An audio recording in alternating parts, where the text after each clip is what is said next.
All right, Bill, I need to ask you. You think this mustache was worth ruining Justice League over? A little.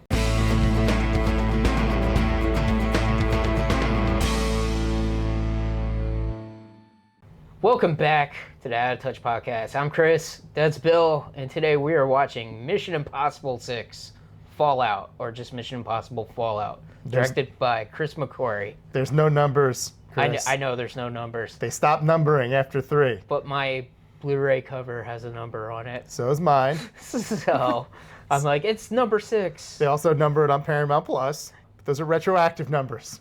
They don't count! I guess they don't count. So, Bill, what did you think of Mission Impossible Fallout? I thought it was pretty good.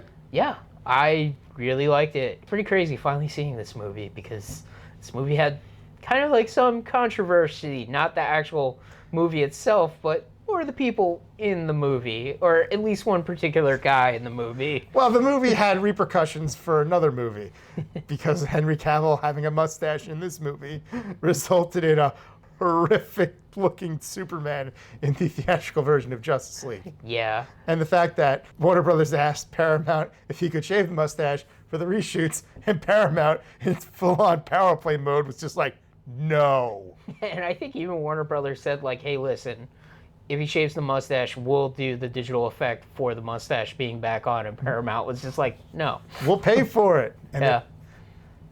I mean... It's unbelievably petty, but it kind of hilarious at the same time because it's just like Paramount's like, we got him, he's ours. You know what? Fair is fair. They protected their movie. Yeah. In a way that Warner Brothers didn't, because they refused to delay the movie because some jackasses wanted bonuses. That is true. I guess this was right before the AT&T buyout of Warner Brothers too, so yeah, that might have been part of it anyway. But yeah, I think so. But enough of that crap. Yeah. Let's talk about a good thing. Yeah, Mission Impossible 6. It is another Ethan Hunt adventure trying to save the world from nuclear weapons. So the title makes a lot more sense than I initially thought it did. I was just like, oh, that's what they mean by Fallout. It's a double meaning, though. Oh, yeah. Because it's also dealing with the repercussions of the previous movie again. That's true. The guy from the last movie, he's back. He is back. But, like, he's also, I guess, sort of revealed to not be, like, I don't know, is he, like, not the actual mastermind of the plan? His organization, without him, is sort of, they've taken out a lot of them, and there's, like, the remnants that are being referred to as the apostles. They're still the true believers of the cause. Yeah. You know, they want to free him, but he doesn't even really care about the cause anymore. He only cares about revenge. Yes. Revenge on Ethan Hunt. He's obsessed with Ethan Hunt. Arguably, like, one of the greatest secret agent in the world and the most virtuous man of all times, I guess. Because he's Spy Jesus. I am terribly sorry. He's so mad. He's like, I put him in a box, then he put me in a box. How dare he? Yeah. Beat me at my own game. I didn't even get to fight him. He just put me in a box. Yeah. It's pretty good. But yeah, you know, Mission Impossible 6, it's insane that in some ways I'm like, this is the end of another trilogy in the Mission Impossible saga. Yeah, kind of. It's like a bigger, badder version of Mission Impossible. Again, which it just keeps escalating. Like, it's like, man, you know what's weird? Like, just to, like, jump around. Like, that, like, scene at the end of the movie where, like, Ethan is just, like, lying on top of the cliff. And I'm just like, just another day at the office, right, Ethan? They kind of joke about that at the end, too. I know. It's insanity, like, all the stuff. But this is a little different. You know, we got Vin Rames coming back and Simon Pegg. Rebecca Ferguson? Sure. Ilsa, the British agent lady who's pretty cool. And Henry Cavill. And Angela Bassett and Alan Baldwin. Alec Baldwin. Right, Alec Baldwin. Why do I keep calling him Alan Baldwin? I don't know. Billy Baldwin! I'm Alec Baldwin. Whatever. You know that guy. You know, jumping ahead slightly, I joked last time that the reason why Alec Baldwin wasn't in the next couple movies. This is because of what happened on the movie Rust. No, it turns out they already killed his character off. Yeah, it's kind of funny. I'm like, is this like the third director of the IMF or second director of the IMF that has been killed in these movies? It's at least the second one that I know dies. I don't remember if another one died before this. Was it 2 that had Anthony Hopkins? Yeah, I think so. And then what was Lawrence Fishburne? Was he the one in part 3?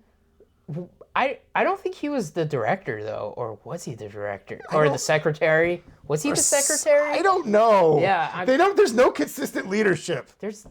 Man, it's kind of weird. Yeah, Alec Baldwin was the only one that came back, and they killed him right away. Well, not right away, but midway through the movie, or maybe more. I don't know. I mean, to be fair, he wasn't the director in part 5, but then he became the director. He became the secretary at the end, and then he dies. Yeah.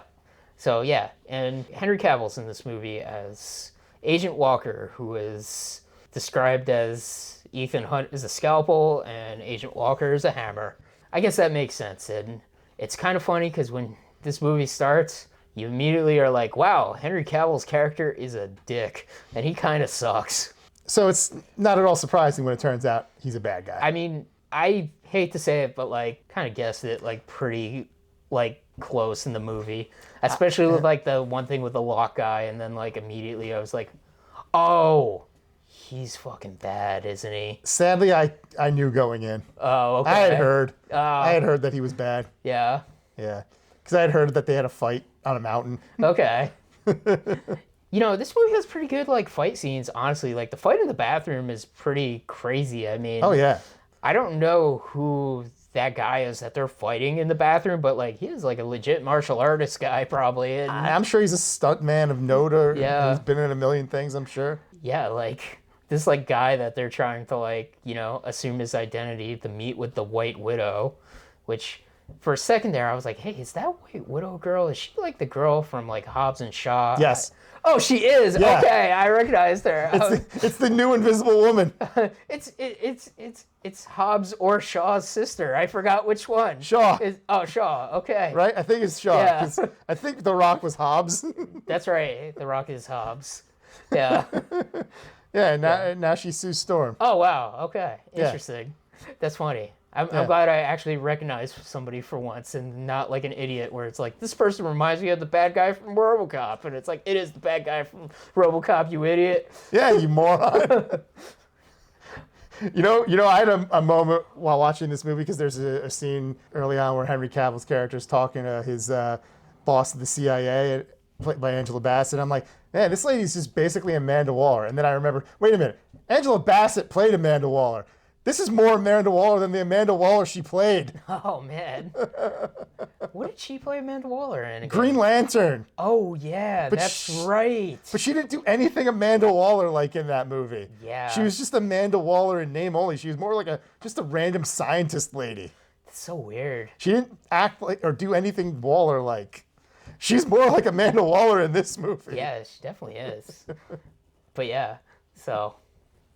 Yeah, that's funny. You know, the White Widow is, you know, Shaw's sister. But yeah, it's kind of funny because like Ethan Hunt assumes this guy Locke's identity, and the White Widow is immediately like, oh, this guy's awesome. And I'm really into him. She did seem kind of into him. Yeah. She like kisses him and stuff too. And it's just like, oh man. Also, she might be in the next one too. I'm not sure. Oh, really? Okay. Yeah. Yeah, there's a lot more recurring characters at this point in the Yeah. franchise, it seems. Yeah, they're... Well, you know, we got the main team, you know, Yeah. which, you know, finally Vin Rames and Simon Pegg and, like, a fourth member finally, which that fourth member was kind of, you know, rotating out quite a few times. Yeah, she's not really part of the team for the most part. No, she's like unofficially part of the team because she's trying to stop being blacklisted by MI6. Yeah. Because they're jerks. They really are. Sounds like British intelligence, like, really sucks. Do you think that's like a subtle dig at the Bond franchise? Maybe. By making MI6 dicks? Possibly. Yeah, because I guess that is what James Bond works for. He doesn't work for, like, a made-up intelligence agency like in Mission Impossible. No, yeah. With, like, the Impossible Mission Force or MIF. You know, he's just in a, like a fictional division, the 00. 00. Yeah. super secret spies, but With licenses to kill and all that. yeah, license to kill. What a thing. Yeah, it doesn't matter how many people Bond kills, he's allowed to. Yeah, Ethan Hunt kills somebody, it's like, hey, you shouldn't have done that. yeah. Or maybe you should have. It's like, Actually, the impetus of this entire movie is, why didn't you let those guys die and kill these other people? yeah, seriously, you should have killed Vin Rames at the beginning of the movie to get the plutonium back. You should have let him die. He's like, and Tom Cruise is like, no. Yeah, he's my friend. He's like, I'm a hero, damn it. Yeah. He's like, I care about the good people. Although I will not hesitate to throw a terrorist out of a helicopter. I will kill bad people without a moment's hesitation, but I'll be damned if I let an innocent person die. Like there was that moment with like the French cop lady. Yeah. And they're about to kill her, and he just immediately shoots them all in the head. Yeah. It's just like, no, not on my watch. It's like, I will kill 3 bad guys to save one good lady. Yeah. It's just like, he's like trying, he's like, just go away.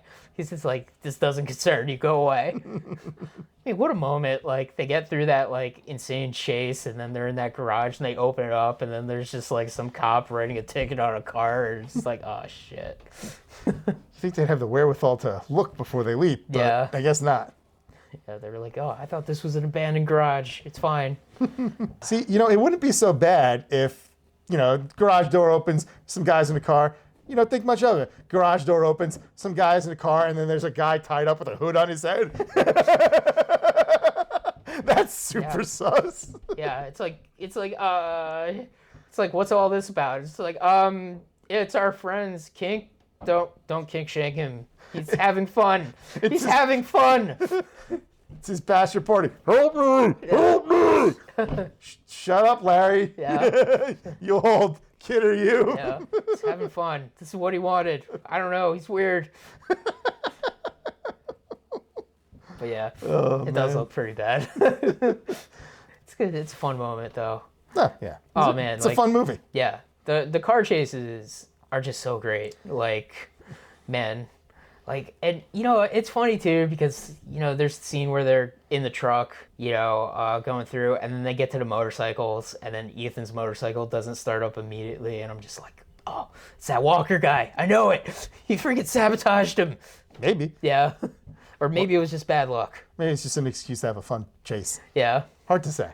It's pretty good with like him escaping and then like jumping down like the hole into like I guess like the canal or sewer / canal because old European city. So that hole was originally a poop chute probably. Just saying. The catacombs. Yeah. It's like why do all these old European cities always have these like elaborate underground setups? It's because they used to be poop chutes. They still are. I mean, yeah, they probably are. Another big action scene is just another Tom Cruise running scene where he's jumping across the building and stuff, where he legitimately breaks his ankle at one point. Yeah, I remember seeing that part and like the actual scene. And I'm just like, oh shit, that was it. I'm like, man, that's gotta hurt. You crazy son of a bitch. You're the Evel Knievel of film actors. Yeah. Also, earlier when him and Henry Cavill skydive, apparently that was like a real skydive thing, but they CGI'd like lightning and stuff around it. Okay. And like a city, because they actually do it into a city. Yeah. But apparently there was like a real Halo jump. Oh wow. Because they're freaking crazy. Man. At least I don't. Was that actually Henry Cavill doing that too? I'm gonna say probably not. Okay. I think it's just Tom Cruise that's crazy. Yeah. Because like clearly it's Tom Cruise hanging off the side of the helicopter doing all that crazy shit. Oh yeah, that helicopter chase is crazy. And like that might be actually Henry Cavill just riding in a helicopter. Oh sure. They'll have anyone will ride a helicopter no problem, but like Tom Cruise is the guy who's gonna like dangle from it like a nut job. Yeah. The part where the helicopter crashes too, like part of me was just like, man, this is pretty elaborate. Like they must have made like something crazy to like simulate it, or did Tom Cruise just be like, no, crash the helicopter for real? You never I know. can take it.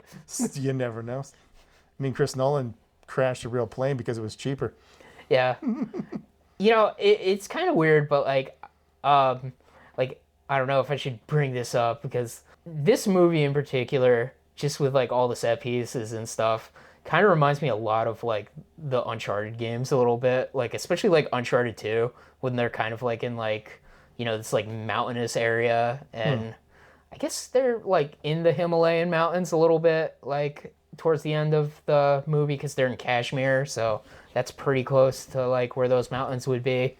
And I was just like getting all Uncharted 2 vibes, especially when he's like hanging on the cliff and stuff. Like, and I was just like, oh man, I want to play Uncharted now. Like, but not watch Uncharted. no, I don't need to see that. Maybe that one with Stephen Lang and what's his face. Oh, the fan film? Yeah, that was fun.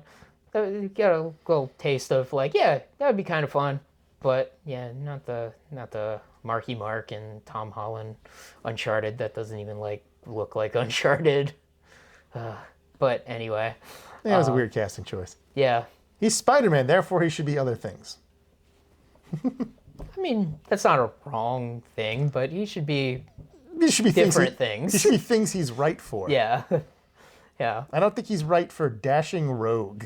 I always feel like Nathan Drake is like in his like 30s. That's probably not Probably because true. I think you're right. Like, and Tom Holland, at least when they made that movie, was like 26 or something. Yeah. Yeah. Though to be fair, it was supposed to be a younger Nathan Drake and a younger Sully. I don't want to see that. I want to see what ages they are in the game. No. Well, then I just won't watch it then. You'll get nothing and like it. Yeah. I saw a funny quote of what's Rebecca Ferguson's her name? I think so. Who was saying like how she sees Tom Cruise doing all this like crazy stuff. It's like, I got a stunt double and I'm just like sitting here like relaxing. Just in the trailer. Just be like, oh man, that looks hard. It's like, no thanks. I don't want to do that. Yeah. My character can wear a helmet. Tom Cruise is like, it's easy. You just front flip off the plane and then land perfectly into this other thing. What if you don't land perfectly? Then you just keep doing it until you do, obviously. Yeah. Just like so many takes. Like just Tom Cruise is like smashing into walls and Who knows how many takes some of these things they did. yeah. It's like Jackie Chan with like all his stunts, and then they show like the bloopers. Oh yeah, I mean him jumping across buildings and breaking a bone is very Jackie Chan. Yeah. I'd argue Tom Cruise does some more high stakes type of stuff though than Jackie Chan does. Although like He has more safety wires than Jackie Chan ever did. Yeah, but like Jackie Chan equally as dangerous doing stunt work. It's kind of Tom Cruise and Jackie Chan should have made a movie together. I mean, I guess they still could. Yeah. I mean, it would be as fun because Jackie Chan's not in his prime anymore. Yeah. But yeah, I mean, shit. They seem like they have the same like mentality when it comes to like filmmaking. It would have been Like if I don't do it for real, it doesn't look good. Man, that would have been an interesting collaboration. Yeah. Yeah, Mission Impossible Fallout is really good. And, Henry Cavill is, like, really good as a villain. Like, he's kind of not what I expected. Because, like, at first I'm like, oh, this guy's a dick. But then, like, he is also, like, kind of smart. And, like, is figuring stuff out and everything. I do like how he just, like, immediately is just like, man, this, like, IMF, like, stuff is all bullshit with your, like, stupid masks and stuff. It's like, you should just, like, kill these people. Like... And he figures out a way to justify his framing of Ethan Hunt. Yeah. There's some good, like, clever spy stuff in this, too. Like, I like the beginning scene where, like, they tricked that one guy into thinking that they successfully nuked the Vatican, Jerusalem, and Mecca. Yeah. And, like, he's in a hospital bed. And like, laughing. And he's like, get them to read my manifesto. So they have, like, the CNN guy reading it out loud. Yeah. But it's all fake. Everything he saw was just Simon Pegg in a mask. Yeah. Those news reporter guys must always be like thrilled if they get like asked to do something in a movie like this, Oh, I would hope so. Like it's probably like, yeah, I will love to be in a Mission Impossible movie and then like reveal that I'm actually Simon Pegg. Like, it's always weird when you see like an actual like notable news anchor in like one of these movies. Like it's like the same CNN guys popped up in a few things. Yeah. Like that Bill O'Reilly guy was in like Iron Man 2. Yeah, I would say one that I can't think of what movies he's in, but I know he's been in a ton is like Al Roker. Like, it's like local New York weatherman / like national weatherman. Al Roker just like randomly in a bunch of movies. It's It's like, good for him. But that's a pretty good reveal. Like, switch out with, I guess Simon Pegg gets to do all the math stuff he wanted to do. Good for Benji. And now he doesn't want to do it. Like, Well, his life was in danger. yeah.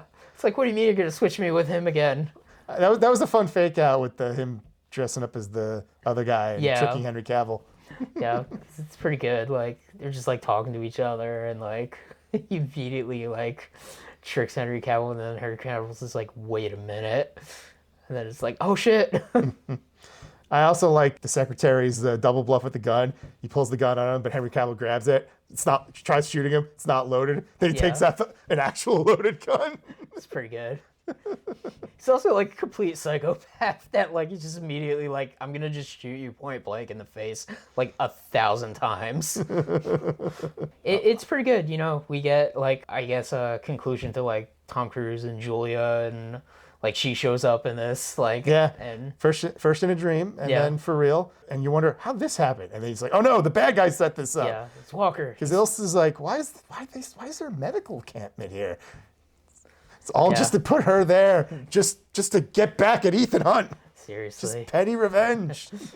I wish I could remember like the actual main villain's name now, because like I know Henry Cavill is Walker, but then the other guy, I just can't remember his name. I don't know. He was in 2 movies, Yeah. and I'm drawing a blank. Yeah, it's all like, no, it's my master plan. He's like a true like nemesis to Ethan. And then he has to watch his plan fail again, and he's like, goes like, ah. Yeah. Yeah, but yeah, it's pretty good, Tom like- Cruise is like, I'm gonna put you in another box. Seriously. It's like, no. Yeah, it's such a good movie. Like, longer than I thought it would be, honestly. And Yeah, this might have been the longest one so far, I think. I would say at some instances it did feel a little long. Like, as spectacular as some of the action scenes were, it was kind of like, man, this helicopter chase is sure going on for a while. And I didn't really hit me mostly because I kind of watched like half of it last night and the rest of it this morning. Okay. So it's like, yeah, okay, gotten sucked in. Had unfortunate consequences but that's besides the Okay. point because I got sucked into the movie. Yeah. Nothing bad, just, oh no, I forgot to do something. Oh well. Yeah. Nothing bad. Okay. I left my dog in the car. Oh, no, oh God, no. I mean, I don't have a dog, Yeah. but I wouldn't do that. Yeah. Yeah, I watched the whole thing in one shot, and it was kind of funny. I was like, man, this helicopter thing is crazy. And I'm like, man, It was crazy. yeah. I do love when he tries to drop, like, the payload onto the other helicopter, and he's just like, shit. Like, he misses. The other helicopter pilot is like, oh, my God. Like, it's insane. And then, Henry Cavill's got the, like, gun that he's shooting at him with. Jesus. This is insane.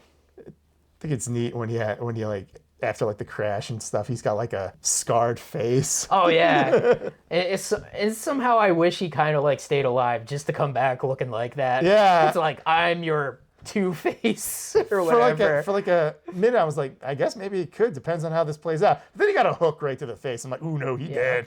Yeah, He hella dead. yeah. Got a hook to the face and fell off one of the tallest mountains in the world. Yeah, he's mad dead. Yeah, He is dead. so dead.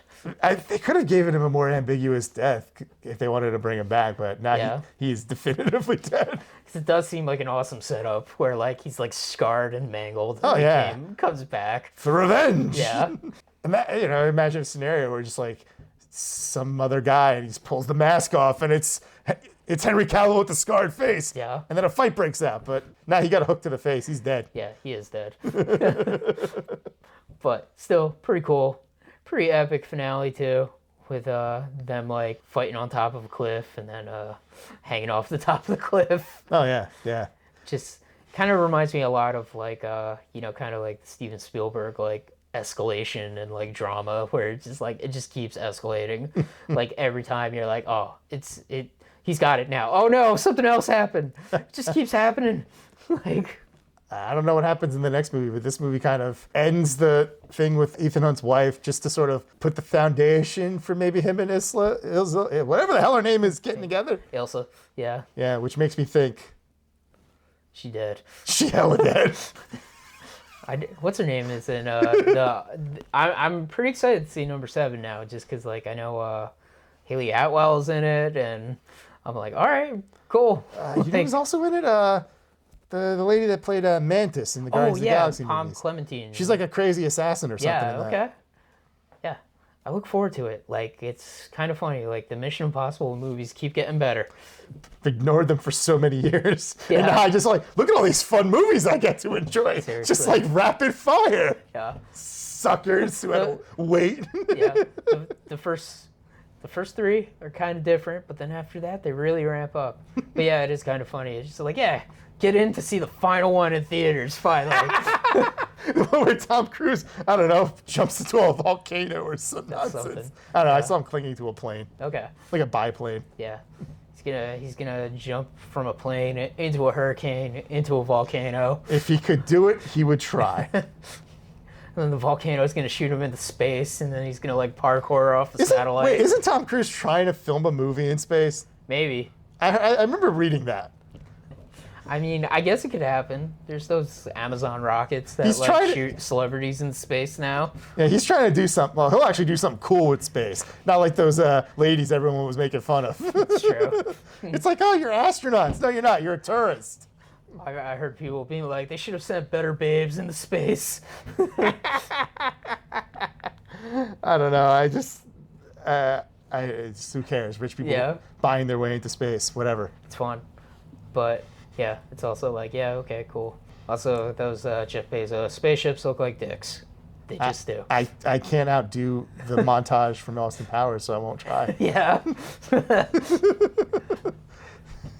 But anyway, Mission Impossible Fallout. It's really good. You should go see it. And I guess that's the Out of Touch podcast for this week.